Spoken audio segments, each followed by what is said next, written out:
ታሪኩ የሚጀምረው በአንዲት ትንሽዬ ደሴት ላይ የምትኖር እርሰል የተባለች ሴትን እያሳየን ነው። በዚች ደሴት ላይ ካሉ ከሚከበሩና በጣሙን ከሚፈሩ ሰዎች መካከል እርሰል የመጀመሪያዋ ነች። ይህ በእንዲህ እንዳለ አይዛክ ብቸኛውና የመጀመሪያው የእርሰል ወንድ ልጅ ነው። ታዲያ በአሁኑ ሰዓት አይዛክ ባጋጠመው አደጋ ምክንያት ልክ እንደ ጓደኞቹ እየሮጠ መጫወት የማይችል ልጅ ሆኗል። ታዲያ የእርሰል ባለቤት የአይዛክ አባት ማን ነው ካላችሁ ደግሞ ሰውየው ቦንዶን የተባለ ምርጥ ካፕቴን ሲሆን ልክ እንደ ባለቤቱ እርሰልም እሱም በዚቹ ደሴት ላይ በሚኖር ሰዓት በሁሉም ሰው የሚፈራና የሚከበር ሰው ነው። በአሁኑ ሰዓትም እርሰል ባለቤቷ ቦንዶን ከወጣ 3 ቀናቶች ስላለፉት አሁን ይመጣል አይመጣም እያለች መርከብ እየተጠባበቀች ነው። በሚያሳዝን ሁኔታ ግን ለበርካታ ጊዜያት እዚህ ቦታ ላይ የመጣች መርከቡ መምጣቱን ብትጠባበቅም ባለቤቷ ግን ሊመለስ አልቻለም። ሌላ ጊዜ ግፋ ቢል 24 ሰዓት ቢቆይ ነው እንጂ ከቤታቸው የዚህን ያህል ርቆ ሄዶ አያውቅም ነበር። በአሁኑ ግን እንደወጣ ከቀረ ቀናቶች ተቆጥረዋል። ይህ በእንዲህ እንዳለ የእርሰል አማች የሆነችው ኤልዛቤት ማለትም የቦዶን እህት ወንድሟ ከጠፋ ቀናቶች ቢቆጠሩም እሷ ግን እንደ እርሰል እየተጨነቀች አይደለም። በምላሹም የእርሰልን እግር መውጣት እየጠበቀች ዌስተን የተባለውን ፍቅረኛዋን ቤት ውስጥ ደብቃ እያስገባች ዓለሟን እየቀጨች ነው። ታሪኩም ይህንን ተከትሎ ካፕቴን ቦዶን እንዴት እንደጠፋ ለማሳየት ወደ ኋላ ይመለሳል። በጊዜው ቦዶንና ሌሎቹ አባላቶቹ አንድ ላይ ትልቅ መርከብ ይዘው በባህር እየተጓዙ ነበር። የሁሉም ካፕቴኖች ስጋት የሆኑት የመርከብ ወሮበሎች ደግሞ በመንገዳቸው መተውባቸው የነበረ ሲሆን በእነዚህ ወሮበሎችም ተይዞ ማንም ሰው ስለማይተርፍ እነ ቦዶንም እነዚህን ሰዎች ለመፋለምና ራሳቸውንም የያዙትንም ንብረት ነፃ ለማውጣት ሞክረው ነበር። በሚያሳዝን ሁኔታ ግን አልተሳካላቸውም። እነዚህን የመርከብ ላይ ወንበዴዎች የሚመራቸው ሌላ ካፕቴን ኮነር የተባለ ሰው ሲሆን ኮነርም በሚጠቀመው ድንቅ ስትራቴጂ አማካኝነት የነ ቦዶንን መርከብ መቆጣጠር ችለዋል። ታዲያ የሁሉ ነገር እንደተፈጠረ ያላወቀችው እርሰል ደግሞ ከዛሬ ነገ ባለቤቴ ይመጣል እያለች በየጊዜው ባህር ዳርቻው ላይ የሄደች እሱን መጠበቋን አላቆመችም። በሌላ በኩል ኤልዛቤትም ቢሆን ከጓደኛዋ ዌስተን ጋር የእርሰልን እግር መውጣት እየጠበቀች አሁንም የምትዝናና ሲሆን ድንገት እንኳን እሷ ባላሰበችበት እርሰል ብትመጣ ልክ በሮቹ ሲከፈቱ ቤት ውስጥ ያሉት ጠርሙሶች ድምጽ ስለሚያሰሙ ወዲያውኑ ፍቅረኛዋን መደበቅ ትችላለች። እናም ይሄንን ዘዴ እየተጠቀሙ እስከዛሬ ድረስ አንድም ቀን ተይዘው አያውቁም። ይህ በእንዲህ እንዳለ አስተዋይ የሆነው አይዛክ ደግሞ አባቱ ከመጣ ቀናቶች መቆጠሩን አስተውሎታል። እናም በየጊዜው እርሰልን ስለ አባቱ መጠየቁን የቀጠለበት ሲሆን እርሰልም ረዘም ያለ ጉዞ ሄዶ ነው ይመጣል በማለት ልጇን መረሳሳቱን ተያይዘዋለች። ምንም የማያውቀው አይዛክ እንኳን የቦዶንን መጥፋት አስተውሎ እየደጋገመ በሚጠይቅ ሰዓት እርሰል አንድም ጊዜ ኤልዛቤት ይህንን አለማንሳቷ በጣም አስገርሟታል። እናም አንድ ቀን ባለቤቷን ሄዳ ጠብቃ አታ ልክ ወደ ቤት በምትመለስ ሰዓት ያደረገችው ቀጥታ ወደ ኤልዛቤት ክፍል መግባት ነበር። ኤልዛቤት ደግሞ ቀድሞውኑ አማቿ በመገባ ሰዓት በሩ ላይ ባሰሩት ገመድ አማካኝነት የጠርሙሶቹን ድምጽ ሰምታ ስለነበር ዌስተንን ለመደበቅና እቤት ውስጥ ምንም እንዳላደረገ ሰው ለማስመሰል አልከበዳትም። እርሰልም ስለ ቦዶን አለመመለስ በምታነሳ ሰዓት እሷም ቢሆን ወንድሟ በሰላም እንዲመለስ እቤት ውስጥ ባገኘችው አጋጣሚ ሁሉ ጸሎት እያደረገች እንደሆነ ትነግራታለች። ያልነገረቻት ነገር ግን ያው ጸሎቱን የምታደርገው ከዌስተን ጋር መሆኑ ነው። ይህ በእንዲህ እንዳለ ዌስተን እንዳይጥ እየተደባበቁ የፍቅር ጊዜ ማሳለፍ ሰልችቶታል። ይባሰም ብሎ ለኤልዛቤት ይሄንን ቤት ለቀን እንውጣ ከዚችም ደሴት እንጥፋ በማለት ያሳመናት ሲሆን ኤልዛቤትም የሱን ንግግር ተከትላ ለቤተሰቦቿ ደብዳቤ በመጻፍ የሁሉንም መተኛት ጠብቃ ከቤት ጠፍታ ሄዳለች። ይህ በእንዲህ እንዳለ የኤልሳቤትን ሜር ተከትሎ እርሰልም የቤቱ በር በሚከፈት ሰዓት የሚጮሁት ጠርሙሶች እየጮሁ ስለነበር ከእንቅልፏ ተነስታለች። እርሰልም ቀስ ብላ በመስኮት ምን እየተፈጠረ እንደሆነ በምትመለከት ሰዓት በግቢያቸው ውስጥ ሌቦች እንደገቡና በጣራም አድርገው ወደ ቤት ውስጥ ለመግባት እየሞከሩ እንዳለ ትመለከታለች። ታዲያ በዚህ ሰዓት ማንም ረዳት የሌላት እርሰል መሳሪያዋን በማዘጋጀት ሌቦቹ እስኪገቡ በዝምታ እየጠበቀቻቸው ነበር።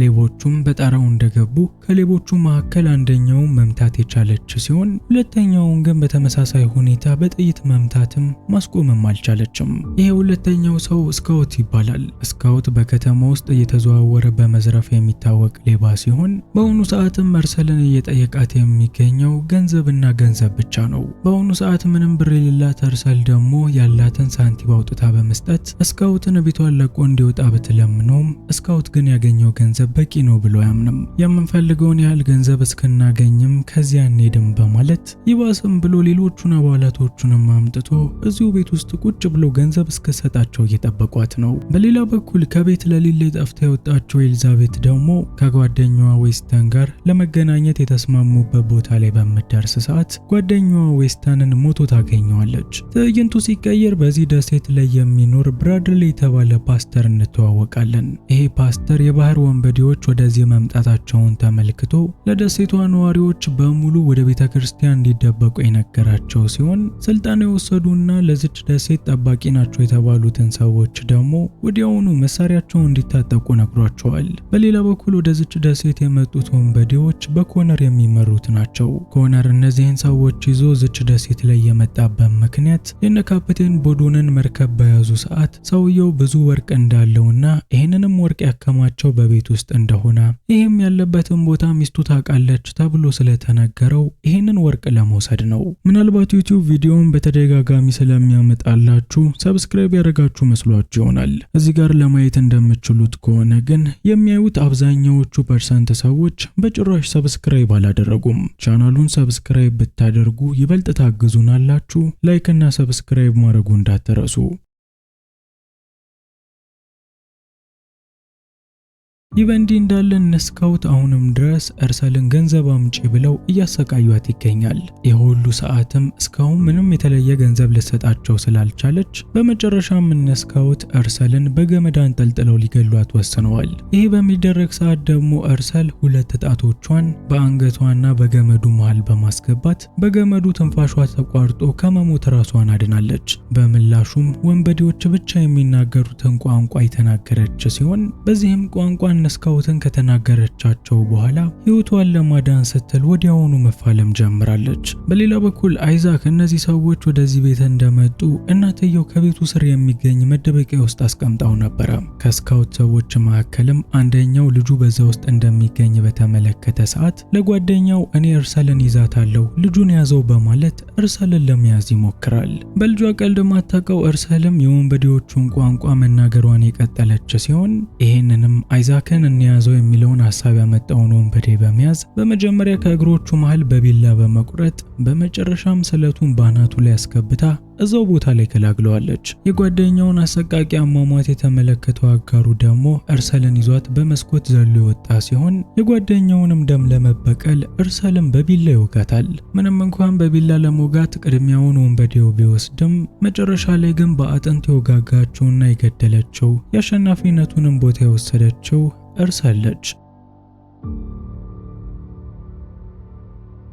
ይህ በእንዲህ እንዳለ ኮነር በደሴቷ ላይ የሚኖሩትን ሰዎች መግደላቸውን ቀጥለዋል። የደሴቲቱ ነዋሪዎች በበኩላቸው በየጊዜው የባህር ወንበዴዎች ወደ እነሱ ስለሚመጡ አቅጣጫውን ወደ መግቢያው አድርገው አንድ ትንሽዬ መድፍ አዘጋጅተዋል። እናም ይህንን መድፍ በመለኮስ ኮነር የሚመራቸው በርካታዎቹ ወንበዴዎች ወደዚህ ከመድረሳቸው በፊት እነሱን ለማስቆም እየሞከሩ ነበረ። በሚያሳዝን ሁኔታ ግን ኮነርም ይህንን እቅዳቸውን ቀድሞውኑ ስለሚያውቀው የተለያዩ ሰዎች በተለያየ ጊዜ ይህንን መድፍ ለመለኮስ በሚሞክሩ ሰዓት እያንዳንዳቸውን በመግደል በሱ የሚመሩትን በቁጥር ብዛት ያላቸው የባህር ወንበዴዎች ደሴቷ ላይ እንዲያርፉ ማድረግ ችሏል።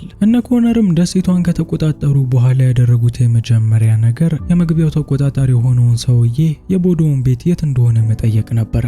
የመግቢያው ተቆጣጣሪ ግን የቦዶውን ቤት የት እንደሆነ አልናገርም በማለት የኮነርን ፍላጎት ሊያሟላለት ባለመቻሉ ምክንያት የደሴቲቱ ነዋሪዎች መርከብ ለማፈንዳት ያዘጋጁትን መድፍ በዚህ ጠባቂ ላይ ተኩሶ ገሎታል። ይህ በእንዲህ እንዳለ ከፍቅረኛዋ ጋር ልጠፋ የነበረችው ኤልዛቤትም ዌስተን ከሞተ በኋላ እዚሁ ደሴት ተመልሳ መጥታለች። በጊዜው ደግሞ እነ ኮነር ሰዎችን እየገደሉ የነበረ ሲሆን ኤልዛቤትም ከሟቾቹ መካከል ላለመሆን ስትል ወዲያውኑ ጥጓን ይዛ ተደብቃለች። ይህ በእንዲህ እንዳለ እርሰል ከአሰቃቂ ፍልሚያ በኋላ በመጨረሻም ራሷንም ልጇንም ነፃ ማድረግ ችላለች። የደሴቲቱ ፓስተር ደግሞ ብራድሊም እሷ ጋር የመጣ ሲሆን ብራድሊም እነዚህ ሰዎች እየፈለጉ ያሉት አንዲት የሴት ወንበዴ ነው። ይቺ ወንበዴ ሴት ደግሞ በአሁኑ ሰዓት የካፕቴን ቦዶን ሚስት ነች እያሉ ይገኛል በማለት እነ ኮነር የሚፈልጉት ምን እንደሆነ ይነግራታል።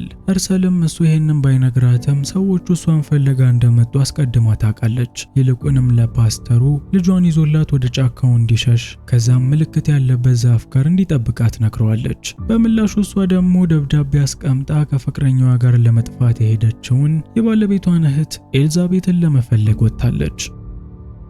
ይህ በእንዲህ እንዳለ ኤልዛቤት በደሴቲቱ ላይ ሰዎች እየተገደሉ መሆኑ ከተመለከተች በኋላ የወሰደችው የመጀመሪያ እርምጃ መደበቅ የነበረ ሲሆን ሰዎቹ ካዩት በኋላ ግን ወዲያውኑ ሁለተኛ አማራጯን በመጠቀም ከዛ በሩጫ ማምለጥ ጀምራለች። በተመሳሳይ ሰዓት እርሰልም ቢሆን ብዙ ሰዎች ወደዚህ ሲሯሯጡ ስትመለከት ሰዎቹን ተከትላቸው የመጣች ሲሆን እነ ኮነርም ኤልዛቤትን ከመያዛቸው በፊት ቀድማ እሷ ይዛታለች። እርሰልም ኤልዛቤትን ካገኘቻት በኋላ ቁመታቸው ረጃጅም የሆኑ ሳሮች መሃል በመግባት ከነ ኮነር በተሳካ ሁኔታ ማምለጥ ችለዋል። ይህ በእንዲህ እንዳለ የኮነር ቀኝ እጅ የሆነ ሊ የተባለን ሰው እንተዋወቃለን። በአሁኑ ሰዓት ሊና ባላቶቹ የእርሰልን ቤት ፈልገው ያገኙት ሲሆን በትክክልም እየፈለጓት ያሏት እቹ ሴት መሆኗንም አረጋግጠዋል። ይህ በእንዲህ እንዳለ ብራድሊ እና ትንሹ አይዛክም እናትየው መጣለው ጠብቁኝ ያለቻቸው ዛፍ ጋር ደርሰዋል። ብዙም ሳይቆይ እርሰልም ኤልዛቤትን ይዛ ወደነ ፓስተር ጋር የመጣች ሲሆን አሁን ላይ ከአባት በስተቀር ሁሉም ቤተሰብ ተገናኝቷል። ትዕይንቱ ሲቀየር እርሰል ኃይለኛ ዞዎች ያሉበትን ወንዝ ለመሻገር ተዘጋጅታለች። በመጀመሪያም ኤልዛቤትና አይዛክን ካሻገረች በኋላ ተራዋ ደርሶ እሷ የተሻገረች ሲሆን በሚያሳዝን ሁኔታ ግን ፓስተር ብራድሊ ሊሻገር በነበረ ሰዓት እነ ኮነር በቦታው ላይ ደርሰውበታል። ፓስተር ብራድሊም ወደዛ ሄዶ በህይወት ላይ ተርፍ ነገር እንዲሁ ድሉን ከሚያባክም በዚሁ ቀርቶ እነ ኮነርን ለማዘናጋት ወስኗል። ይህ በእንዲህ እንዳለ ኮነር ፓስተሩን ካገኘው በኋላ ሴቶቹ ወዴት እንደሄዱ ይጠይቀዋል። ብራድሊ ግን አንድም ቃል ለመተንፈስ ፈቃደኛ አልሆነም። እናም በዚህ ተናዶ ኮነር የዛኑ ሰዓት ብራድሊን የገደለው ሲሆን ለወንበዴዎቹም ይህንን ወንዝ ተሻግረው ሴቶቹን እንዲፈልጓቸው ወዲያውኑ ትዕዛዝ ይሰጣቸዋል። ኮነር ይህንን ትዕዛዝ የሰጠው ስለዚህ ወንዝ ምንም ባለማወቁ ምክንያት ነው። በዚህ ወንዝ ውስጥ ምን ያህል አደገኛ ዞዎች እንደሚኖሩ ቢያውቅ ኑሮ አንዳቸውንም ወደዛ እንዲገቡ ባላካቸው ነበረ። ያለቃቸውን ትዕዛዝ ሰምተው ወደ ወንዙ የገቡት ሰዎች ደግሞ አብዛኛዎቹ በአዞዎች ተበልተዋል። ምንም እንኳን ጥቂቶች ተሳክቶላቸው ወንዙን መሻገር ቢችሉም አብዛኛዎቹ ግን ከዛ ወንዙ ውስጥ ነው የቀሩት። ይህ በእንዲህ እንዳለ እርሰል ከአዞዎቹ አፍ አምልጦ የመጡትን ሰዎች አውቃ ኮሽታ በማሰማትና እሷ ወደ መፈልገው ቦታ እንዲገቡ በማድረግ አንድ በአንድ ገላቸዋለች። በሌላ በኩል ህፃናቶቹ ድምጽ በማሰማታቸው ምክንያት አንድ የኮነር ሰው ኤልዛቤትና አይዛክ ያሉበት መጥቷል። ይህም ወሮ በላ ይዛህና የተባለው ትልቋን ሴት እርሰልን ስለሆነ እነዚህን ህፃናቶች በመግደል ከመንገዱ ሊያስወግዳቸው ወስኗል። ይህ በእንዲህ እንዳለ እርሰልም ቢሆን ሁለቱ ልጆች አደጋ ላይ መውደቃቸውን ተመልክታለች። ከሷ ጋርም እየተፋለሙ የነበሩትን ሁለት ወሮ በሎች የአንደኛውን ጭንቅላት በመጥረቢያ ፈልጣው ሌላኛውን ደግሞ አንገቱን ቀጭታው ወዲያውኑ ልጆቹን ሲያስጨንቃቸው ወደ ነበረው ወሮ በላ ጋር ትመጣለች። ይህ በሚሆን ሰዓት አይዛክ እናቱ የሰጣቸውን ቢላ በመጠቀም ያንን ወሮ በላ ለማስፈራራት እየሞከረ ነበር።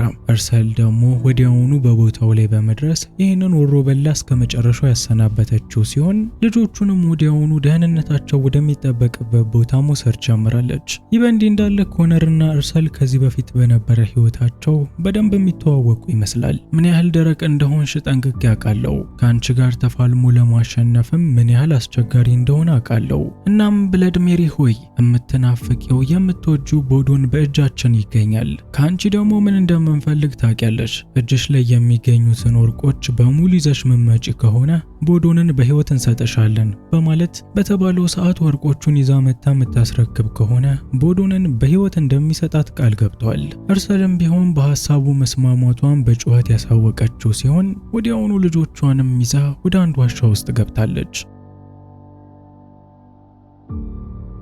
የዚህም ጊዜም ኤልዛቤት በጣም ብዙ ነገር ጥያቄ እየፈጠረባት ስለነበር አማቷ እርሰልን ከዚህ ሰው ጋር የት እንደሚተዋወቁ ጠይቀዋለች። የዚህን ሰዓትም እርሰል ኮነር ማለት የምስራቅ ህንድ አካባቢ ከፍተኛ የንግድ ተቆጣጣሪ እንደነበርና በዛን ጊዜም በባህር ወንበዴነት በሚሰራ ሰዓት ቤተሰቦቿን ይዞ እንደገደለባት ከዛ እሷንም አፍነው እንደወሰዷት ትነግራታለች። ብዙ ጊዜ እነዚህ የባህር ወንበዴዎች ሴቶችን አፍነው የሚወስዷቸው በባህር በሚጓዙ ሰዓት ሲያሰኛቸው በሴቶቹ ላይ ለመጫወት ብቻ ነው። እርሰል ደግሞ የእሷን ዕጣ ፋንታ እንዲሆን ስላልፈለገች ወሮ በሎች የሚጫወቱባት ሴት በመሆን ፋንታ እሷ ራሷ ወሮ በላ የሆነች ሲሆን ሰዎችን መግደል ጀምራም ከዛች ደቂቃ አንስቶ የኮነር ምርጥ አጋሩ ነበረች። ከአጋርነትም አልፈው ወደ ፍቅረኝነት ደረጃም ደርሰው ነበረ።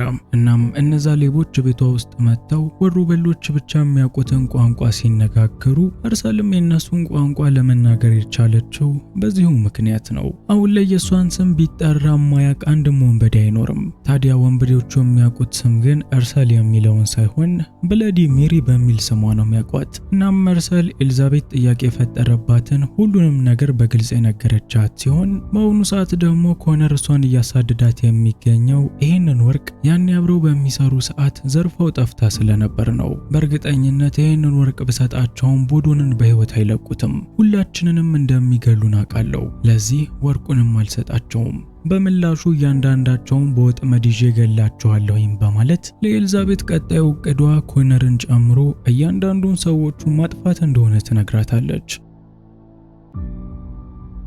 ይህ በእንዲህ እንዳለ የኮነር ሰዎች ቦዶንን ሆን ብለው ወደ ቤቱ ይዘውት መጥተዋል። በጊዜው ቤቱ እንዳለ ደም በደም ሆኖ ስለነበር ቦዶንም ሚስቱና ልጁ እህቱን ጨምሮ ሁሉም እንደሞቱ እንዲያስብ አድርገውታል። ይህ በእንዲህ እንዳለ የኮነር ቀኝ እጅ የሆነው ሊ የአለቃው ፍላጎት ምን እንደሆነ ሊገባው አልቻለም። ከእርሰል ጋር አንድ ላይ በሚሰሩ ጊዜ ፍቅረኛሞች ጭምር እንደነበሩ ያውቃል። እናም እዚህ ድረስ የመጣኸው እርግጠኛ ነህ ወርቁን ፈልገህ ነው ወይስ እርሰልን አሁንም ትፈልጋታለህ? በማለት አለቃው ኮነርን በሚጠይቀው ሰዓት አለቃው የመመለስ ግዴታ ስለሌለበት ምንም አይነት ምላሽ አልሰጠውም። ይህ በእንዲህ እንዳለ በቀድሞ ስሟ ብለዲ ሜሪ በአሁኑ ደግሞ እርሰል በመባል የምትታወቀው ጀግናዋ ሴት ለልጇ አይዛክና ለአማቿ ኤልዛቤት እንዴት አድርገው ከዚህ እንደሚያመልጡ ነግራቸው የሚያመልጡበትንም ትንሽዬ ጀልባ ጭምር ሰጥታቸዋለች።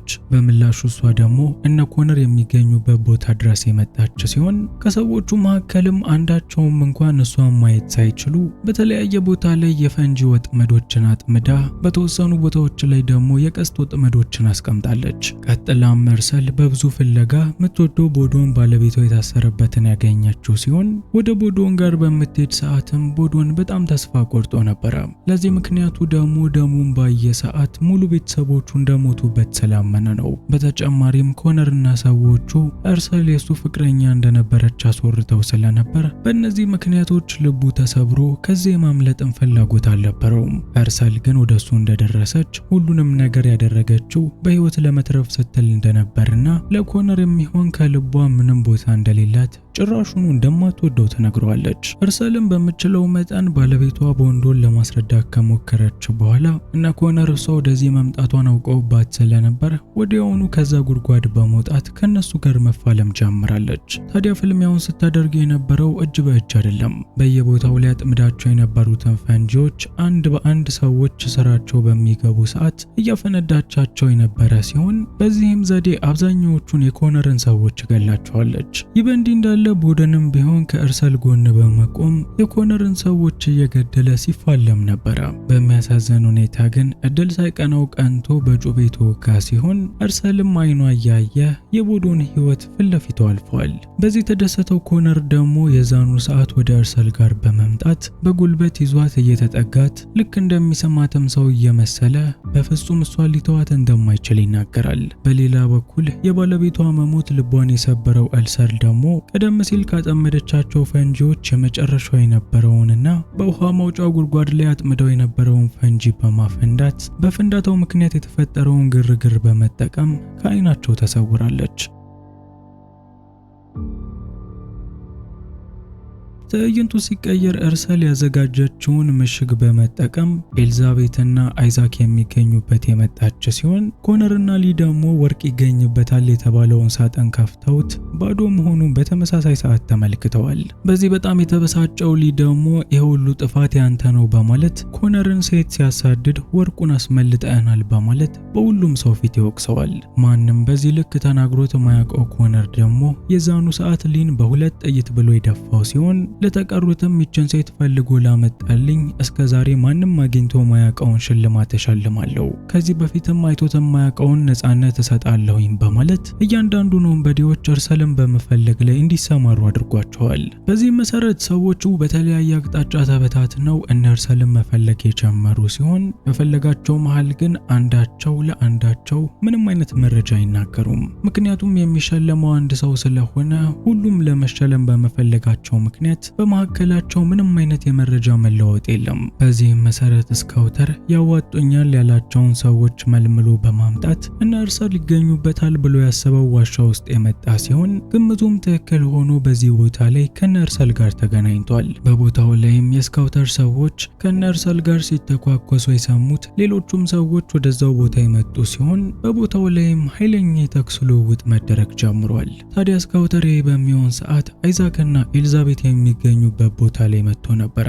በጊዜውም ኤልዛቤት የሞተው ፍቅረኛዋ የዌስተንን የአንገት ሐብል እዚሁ ሰው አንገት ላይ ተመለከተችው ሲሆን ይህንን ባየች ሰዓትም ፍቅረኛዋን የገደለው ስካውተር መሆኑን ደርሳበታለች። ይህንን ያላስተዋለው ስካውተር ደግሞ እጁን በበሩ በኩል አሾልኮ ኤልዛቤትን አንቆ እያሰቃያት ነበረ።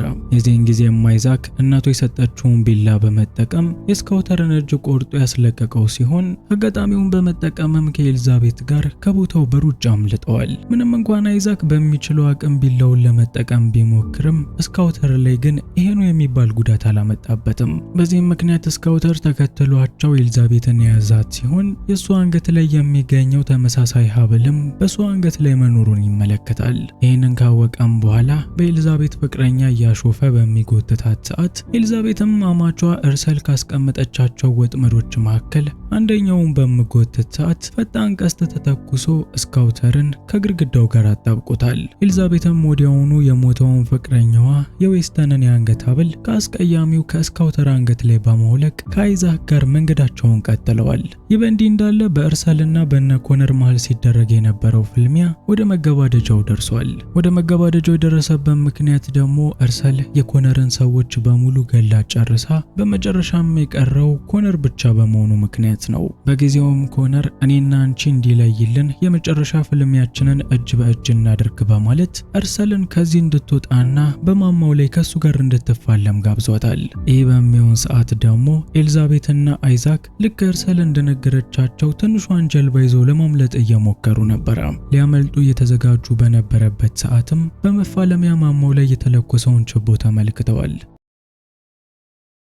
ይህ በእንዲህ እንዳለ ኮነርና እርሰል እርስ በርስ ከተስማሙ በኋላ ሁለቱም ፍልሚያቸውን ጀምረዋል። በዚህ ሰዓት እየተፋለመች የምትገኘው አካል ጉዳተኛ ልጇን የምታሳድገው ምስኪኗ እርሰል ሳትሆን ከዓመታት በፊት ከወንበዴዎች ጋር ኃይለኛ ወንጀሎችን ስትሰራ የነበረችው ትላልቅ መርከቦችን ስትዘርፍ የነበረችውና በብዙ ወንበዴዎች የምትፈራው ብለዲ ሜሪ ነች። ምንም እንኳን ብለዲ ሜሪ ኃይለኛ ተፋላሚ ብትሆንም በዛው ልክ ኮነርም ከሷ የማይተናነስ ችሎታ አለው። በዚህም ምክንያት በሁለቱ መሃል ሲደረግ የነበረው ፍልሚያ በፍጥነት መጠናቀቅ አልቻለም። ምንም እንኳን በሁለቱም መካከል እኩል ችሎታ ኖሮ ቆንጆ ፍልሚያ ቢያደርጉም በመጨረሻ የግድ አንድ አሸናፊ መኖር ስላለበት ኮነር ብልጫውን ወስዶ ብለዲ ሜሪን ለመግደል ተዘጋጅቷል። በተመሳሳይ ሰዓት ደግሞ ችቦ ትኩረታቸውን የሳባቸው ኤልዛቤትና አይዛክ ወደዛው ቦታ መጥተው የነበረ ሲሆን ኤልዛቤትም ኮነርን በጥይት በመምታትና በማዘናጋት ለብለዲ ሜሪ ወይም ለእርሰል ሁለተኛ እድል ፈጥራላታለች።